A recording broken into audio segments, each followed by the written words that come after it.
Good morning! So this morning I wanted to talk to you guys about something that's actually kind of a pet peeve of mine. Let's talk about cliques. Let me start off by giving you my personal experience. I grew up homeschooled, so I didn't actually have a lot of a chance to see the school cliques, which is where we think of them happening most. But my family would travel around, we'd visit different churches, and it's not fun to be the new kid in church, just like it's not fun to be the new kid in school. And we'd go and visit these big churches, and there would be these big youth groups, and all these kids who already have all their own friends, and were very cliquish. It was really rare to be able to come into a church and have a peer my own age come up to me and introduce himself and be friendly and, make us part of the group. Very, very rare, which is really sad. I know that this is, it's a hard habit to break, and I wonder if a lot of people don't realize they're doing it. They just think, hey, I'm with my friends, and some people, they only have a certain amount of friends that they want, and once they've got that number, they're good. They don't need more friends. But I guess part of what I wanted to talk about today is the need for all of us of any age, because this is not just a high school problem, to realize how unbiblical cliques are. I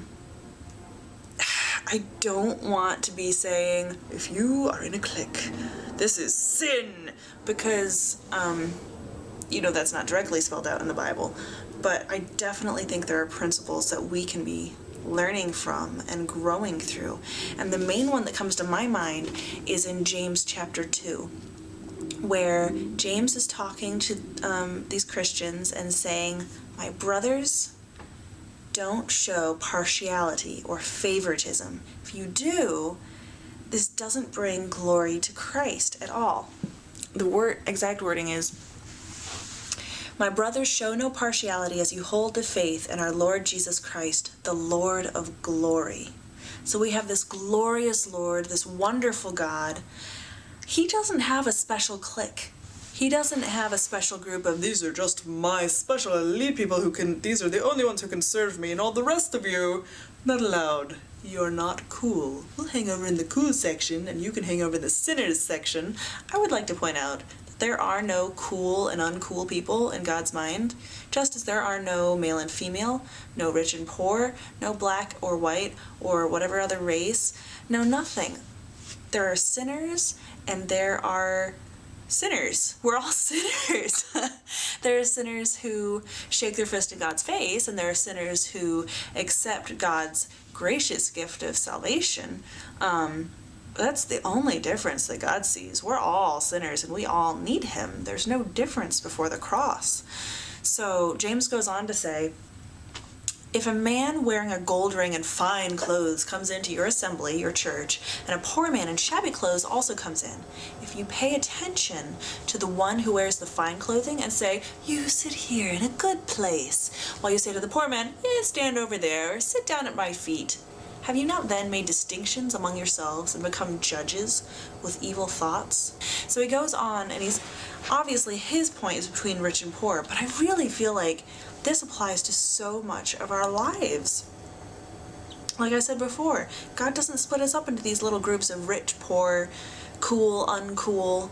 I can understand it happening in a high school or a college or wherever, when there's unsaved people around, but those of us who claim the name of Christ, the God who is love, we're all needing to grow. We all have lots of ways in which we need to grow and change, and we need grace, but it does God no honor when we exclude others for whatever reason. And we may feel like they're really legitimate reasons. Somebody smells, she sings so off key, he's just obnoxious, I don't feel like being around him. So I'm not saying it's easy, but we really need to, in our churches, be all inclusive. The guy who just stumbled in off the street smelling like booze needs love. and attention and kindness just as much as the lady in the really nice hat. So, I know this is like a heavier one, but guys, cliques are so awful when you're on the outside of them. There is no Christ-like love being shown there.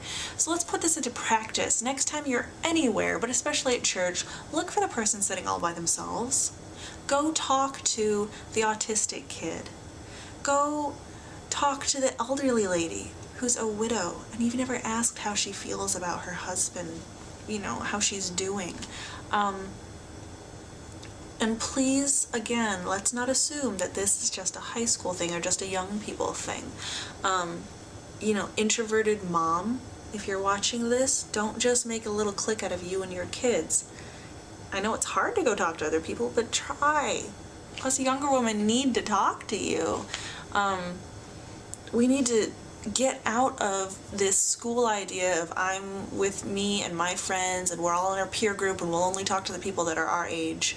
Go minister to the little kids. Go get wisdom from the older ladies. Go do things with them. Don't just hang out with the youth group. Go wash the dishes with the older ladies. How are we supposed to practice Titus 2 if the olders teaching the youngers if you won't go talk to them?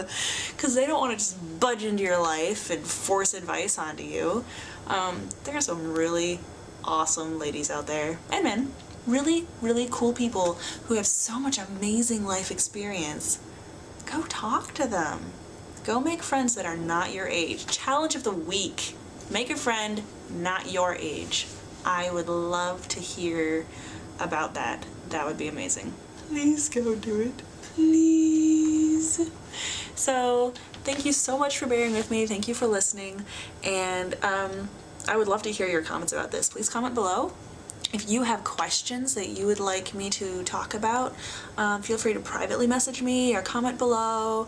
Let me know what you would like to hear about, and we'll look at the Bible together and talk about this. So, thanks for watching, guys. Bye!